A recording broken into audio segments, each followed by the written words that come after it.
Our guest this week on Veterans Chronicles is Arnold Taylor. He's a U.S. Army veteran of World War II. Sir, it's an honor to have you with us.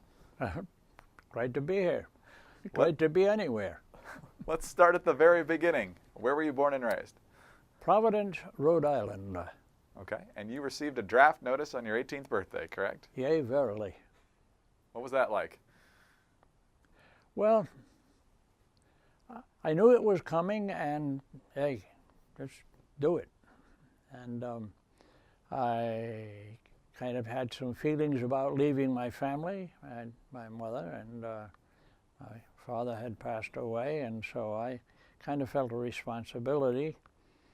But and I had an older sister there, and you know, I got over that though.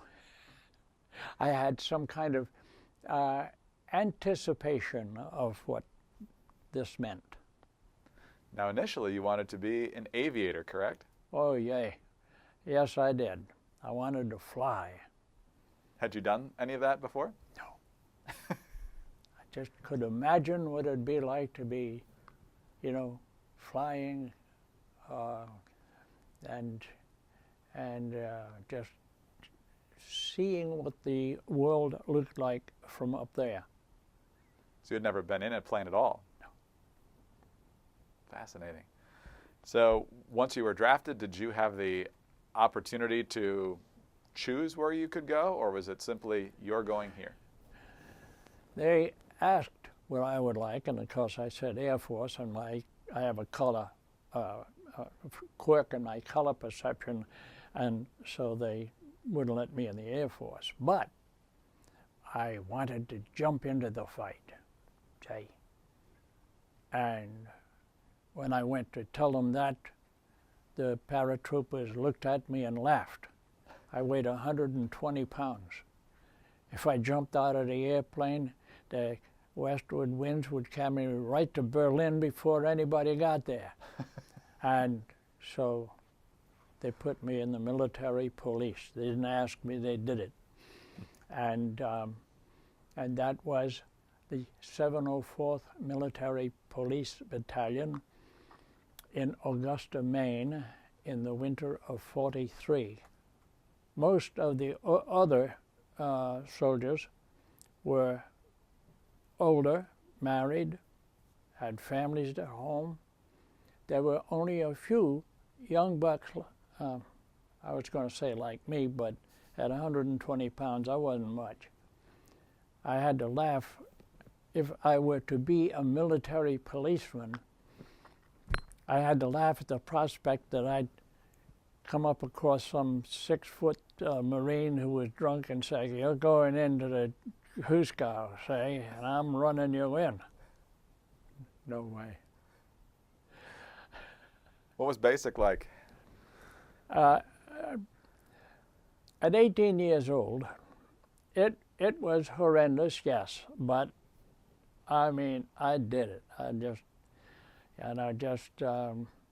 It would warm up during the day to 15 below zero, and we'd go on a hike, snow up around your knees and so on. And when we would stop for a break, we didn't have, you know, top grade equipment.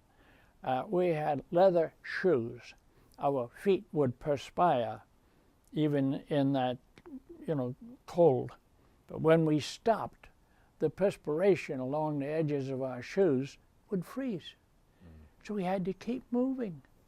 And it was, but then the weather did taper off, and we did have some beautiful weather, and I really enjoyed all of those disciplines. I need to correct that. I don't like being disciplined, but the sort of orderliness of it. You know, when they blew the bugle, we knew it was time to get up, and we were in Quonset huts that had first been peopled by the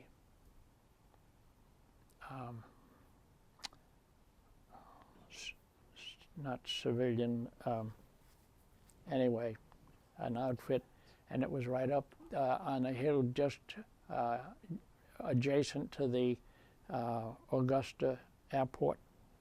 We were up high, and in these Quonset huts with no insulation, there was a stove at each end, and somebody assigned to keep them going all night.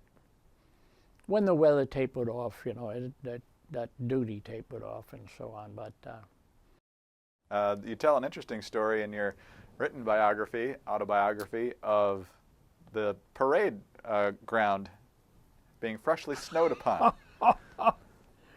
Oh, yeah. I guess, you know, it must have been 5 o'clock in the morning or something. Anyway, it was early, and the sun was just coming up, and here we were, the snow up around our knees and so on, and we were ordered to do a parade. And so we all lined up and marched along in groups, as you do in the Army. And my squad was in a company, and we go, and when the march is all over, the colonel on a loudspeaker said, "Thank you, I just wanted to pat the snow down." It's not too good for morale, is it? He could have got a steamroller or something like that, but that was a... Well, after that, you were sent to Fort Devens, Massachusetts, where you had the interesting job of guarding German officers who were prisoners of war. They weren't officers. They were from the Africa Corps, and as a consequence, all significantly older than I. I think the youngest one was around 22. And they were excellent prisoners in this sense.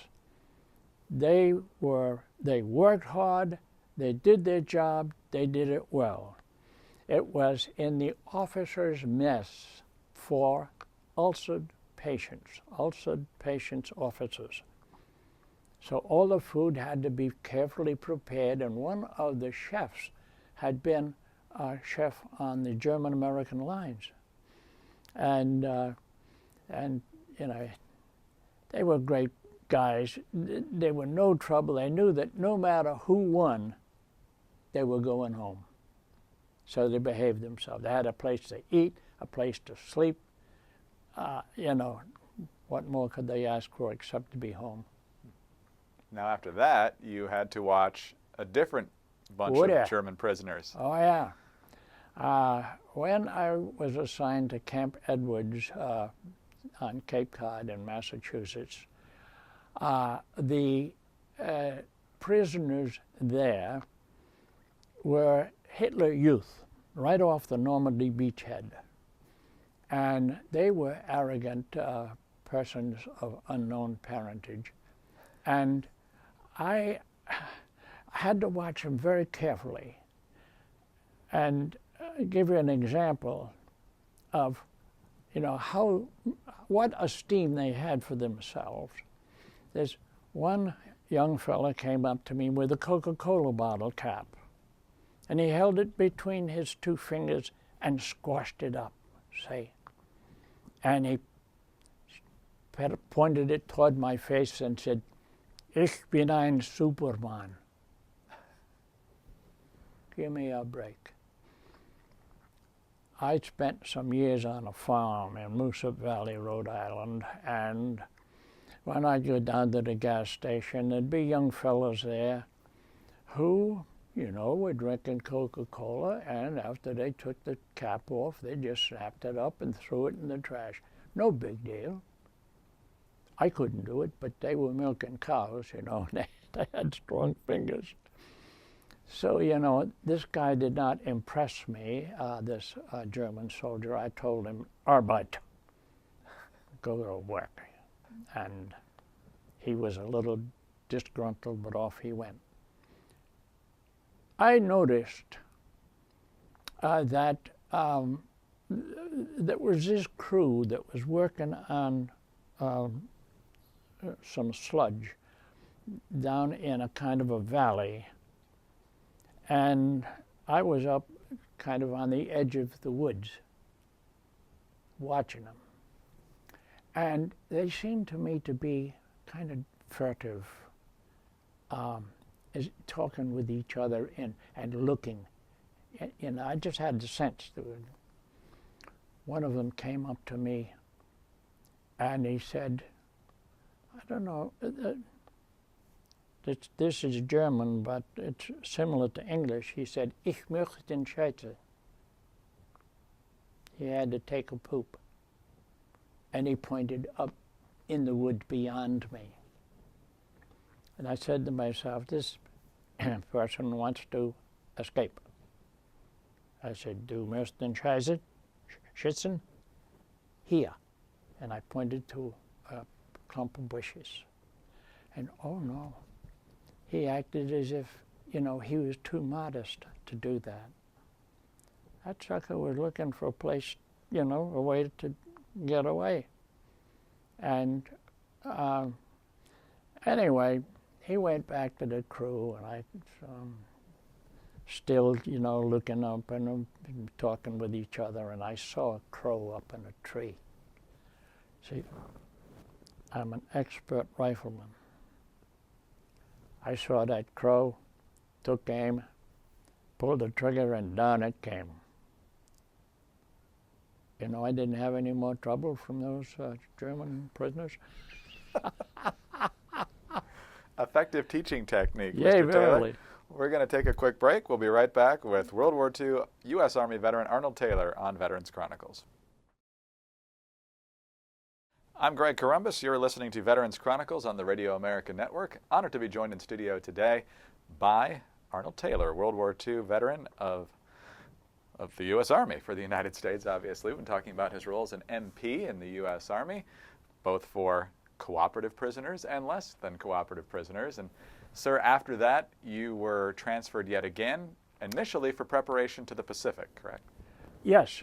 I was sent to Fort Leonard Wood in the mountains of Missouri to train for the Pacific. Figure that out.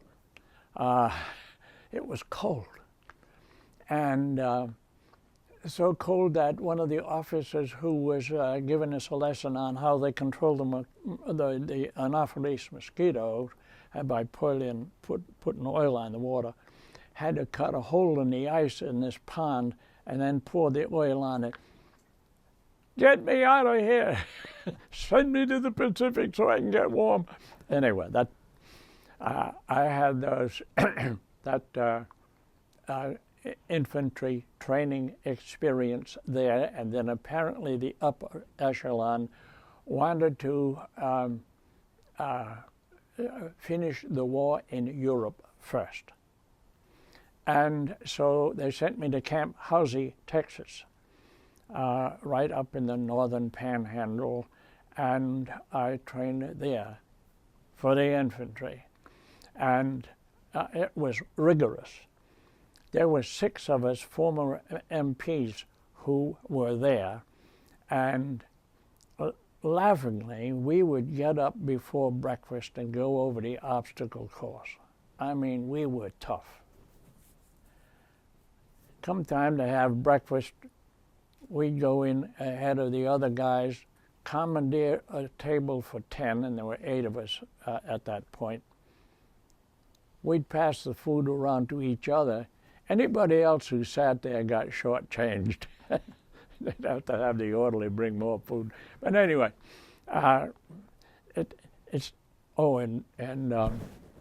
we would on occasion take a cab over the border, which was just a few miles north, into Oklahoma.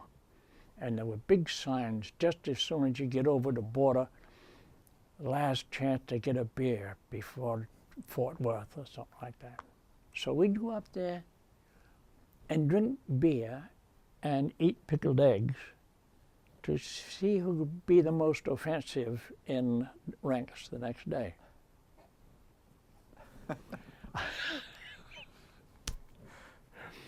And and anyway, I just had a great time there. I mean, I could have walked right through the daggone wall. I was tough. And I think we got up to 130 pounds. And that training and that exercise was happily done because nobody was shooting at us. However, somewhere during the end of that training, I got news to go to, I don't know whether somewhere in New Jersey, and they had a ship there lined up, an Italian liner. The Hermitage, or the Europa, I think it was. And it was refitted for troops, and I think we named it the Hermitage or something like that. But anyway, off we go to Le Havre, straight into Le Havre. And from there, we were both transported and walked and so on to Metz. And that was a campus there of a university that goes way back. I mean, the toilet facilities were all, you know, open trench kind of thing. No, it was a bench with seat covers and so on, but it went down into, it had to be emptied out. I'm saying that merely to give you an idea how old this place was. Sure. And we had some. I would sneak out of camp and go down into Metz with some cigarettes and soap and so on, and I would trade it for cognac. Come back in and I think I got it for something like $4 or something like that, and bring it back, and I'd asked $8 for it, and guys, $8? You're crazy? The guys who were winning at poker would say, here. I made a sale, and I did that often. I don't know why I'm not wealthy now, but at least at that point, I had a way of getting some cash. I don't know what the heck I'd do with it, but... Entrepreneurship at its best. Yeah, verily. Mr. Taylor, we're going to take one more break, and we'll come back with the final part of our conversation on Veterans Chronicles. Thank you for listening to Veterans Chronicles this week. Honored to be joined today by World War II U.S. Army veteran Arnold Taylor. We've heard about his work as an MP of German prisoners, both in a number of camps in the United States, and once he got to Europe, which we just heard about, he was eventually rolled into the 99th Infantry Division and stayed as an MP even though you had done the infantry training, correct? Yes. And explain what your job was, a very critical job as an MP behind the lines. Yea, verily. When I was assigned to the 99th Infantry Division in Bamberg early in April of 1945, they looked at my specs and found out that I'd had military police training, and so that's the job they gave me. And they would take me in a Jeep at the crack of dawn to a road, an intersection or a bombed out hole or something like that, that required a military police person or somebody who could direct traffic, put it that way. And I didn't know where the heck I was. And they just said, do this, and I did it. And I never felt afraid. In spite of the fact, I didn't know this then, but I heard later that 75% of the military police were knocked off either by shell fire or sniper fire. Shell fire, when the Germans wanted to knock out an intersection that we were advancing on, and shell fire rearguard action to slow down our advance. I didn't know about that, fortunately, although I did, when I was at a spot where there were homes along the way, I would wonder if some German might stick a shotgun out the window and blow me away, but the most uncomfortable part of it was the guys who were going, the infantrymen who were going along, would say a lot of nasty things about the MP. That hurt my feelings. I'm kidding. I had some other things to respond to them, but I won't repeat it here. Anyway, I would go on duty at the crack of dawn and be picked up after dark, and taken to a home that had been commandeered, go in and find out that, for God's sake, every sleeping place was taken. There's a bed with 6 GIs laying across it, and all the sofas and so on.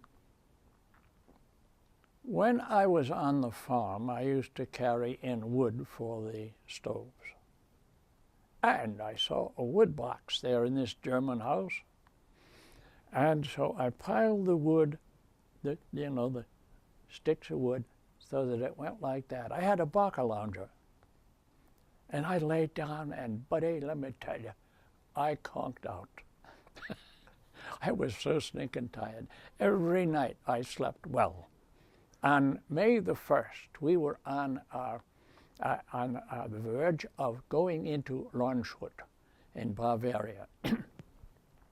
I was on a big hill where watching the engineers down there across the Isar River, and they were, the bridge had been blown out, and they were making a pontoon bridge.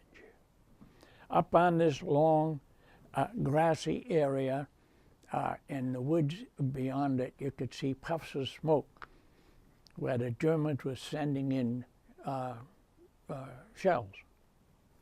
One of them hit one of those rubber rafts. Bodies went up, flying up in the air, you know, and it did something to my stomach. But when the engineers continued with their job, they got that daggone bridge built, and I was put right on the other side of it to make sure that our troops went this way and not up that way where the Germans were. They made a flanking action, apparently, but I was right there. And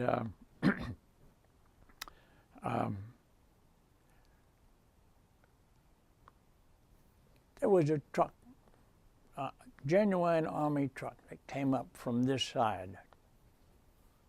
I thought, what the heck is that? You know, where's he coming from? And this GI jumped out, you know, GIODs and so on. He came over and he spoke to me and asked me, you know, about how things are going and all. And, you know, his English was excellent.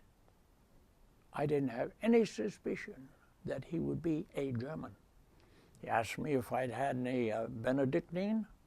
I said, what the heck is that? It's liquor. He said, tastes good. Got some down there in the cab of the truck. If you'd like to have some. I got down there, took a sip, kind of an oily, kind of an delicious. So I had another sip. And before I went back, I had some. Anyway, I get back up there, thanked him and so on. He gets in the truck and he goes away and so on. And I'm standing there feeling pretty good.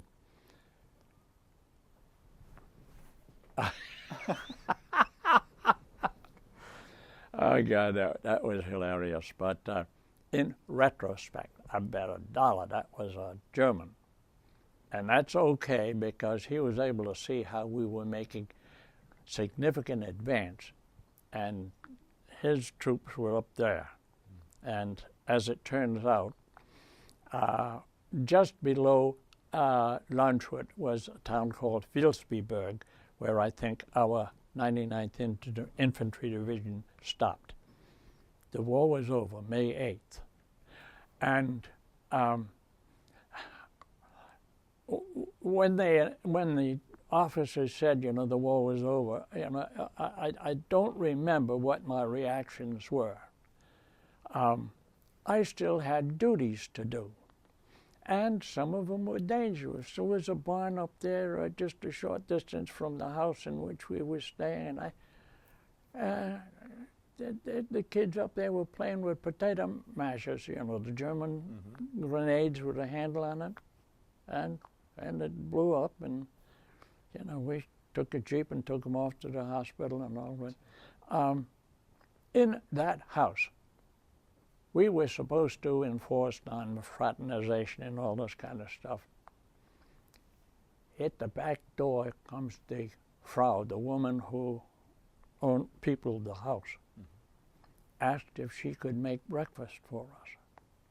Well, she didn't have any food, so we sent some guys out, and we got eggs that were in brine and, you know, fresh when you open them up, and Eiers und Kartoffels, potatoes, and went to the quartermaster and got a number 46 can of bacon.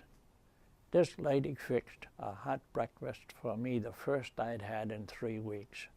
Bless her heart. And she was the same stature as my mother.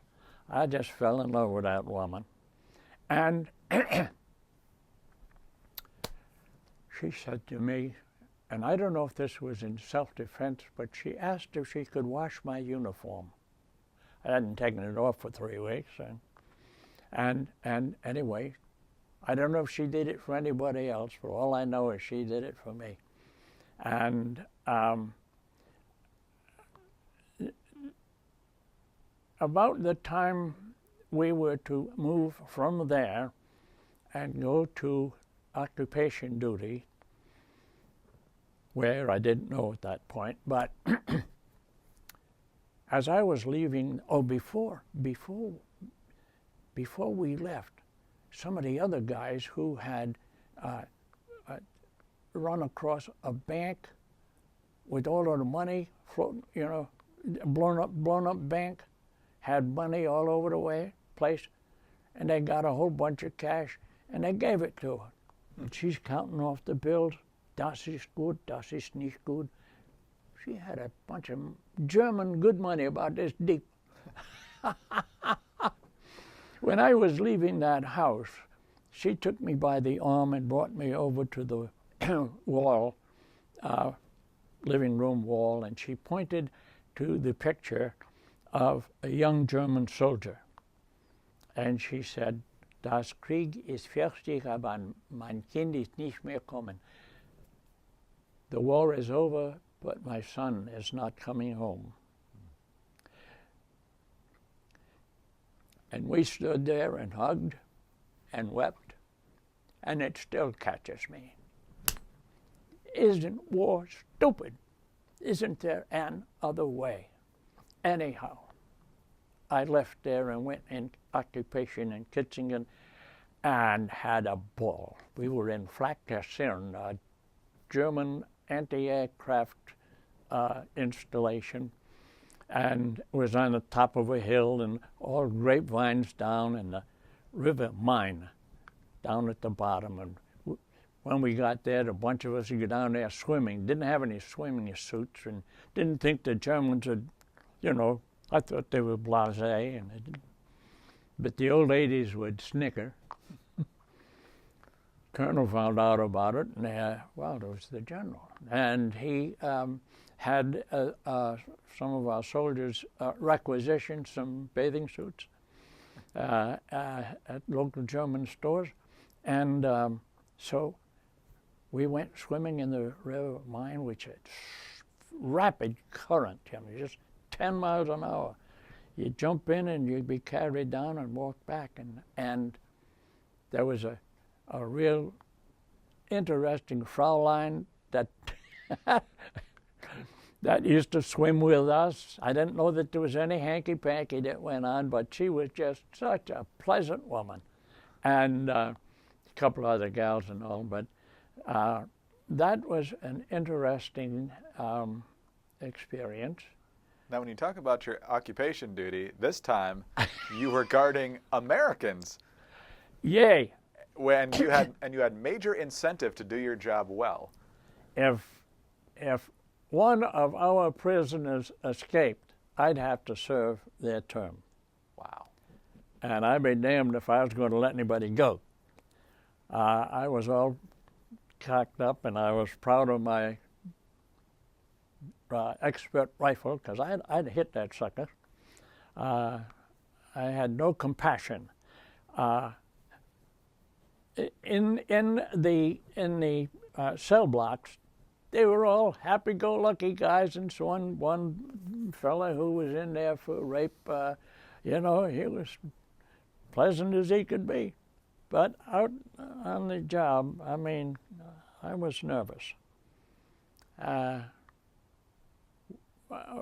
We would walk down into this little medieval town, about, 3-4 miles away, that, goes back to, like historic times, and all stone around it, and you go through the archway, and right inside is a Lutheran church.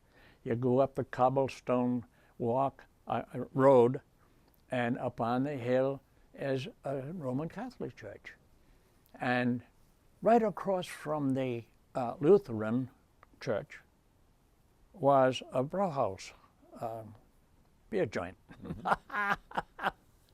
And I spent some time there, during which I was invited by a family who was sitting at a nearby table, and they were talking to me, and they invited me to their home. Their home, like these old stone houses, the first floor was a stable, and all of the juices that ran from the stable went down a kind of a gutter to a barrel on wheels that was waiting down there, so that the liquid went down, and they would take and then run it back up over the top of these grape terraces and fertilize them with that juice. At a different point, you expected to be transferred to the Pacific because the war was still going on there. Ultimately, you were still in Europe when the news came that we had nuked Japan twice. Camp Lucky Strike. And we were getting ready to go over to the Pacific, waiting for a ship to take us, and that's when the news came in that the atomic bomb had been issued, and had no idea the kind of desolation that it caused. But all we knew is that Japan quit. And I, instead of going home, didn't have enough points to go home, was shipped to England, where I was an aide to the Provost Marshal of the 14th Port Headquarters in Southampton. As such, I had 4 Jeeps, 2 motorcycles, and a Colonel's sedan, in which I chauffeured him around, because I was good looking. And the motorcycles, if you let them sit there, the batteries would go dead. Somebody had to drive them around, and I'm a sacrificial person. To 4 Jeeps, I'd take one of those jokers with a military police written right across the front, put 3 guys in there and plenty of liquor on Saturday. Off we would go to the dance an Air Force big rec hall, and there would be dancing there, and they'd ship in women, and we had a ball. I just really had a great time, and it was toward the end of my time there, some of the British soldiers were coming home, and they were angry at the Americans because they alleged that we had taken their women and done something with them, and they would even throw bricks at our jeeps as we were driving by, and I was glad to get out of there, in spite of the fact that I had such a great time. Now, I have been affiliated with the American Veterans Center for a long time, and back in the early days of the conference, they used to have the swing band on the floor, and I distinctly remember you, with college girl after college girl, wanting to dance with you because you were so good. So you kept your skills well honed over the years. I still go about 2 and 3 nights a week. Fantastic. Yeah. I have trouble walking. I have to have a cane, but when I'm dancing, I don't do any moves that separate me from my partner. So I used to, but I don't do them now. I hang on tight. Well, sir, thank you so much for your service to the country, and thank you for a delightful conversation today. You ain't heard nothing yet. We've had a great conversation today on Veterans Chronicles with U.S. Army World War II veteran Arnold Taylor. I'm Greg Columbus. Thanks for listening.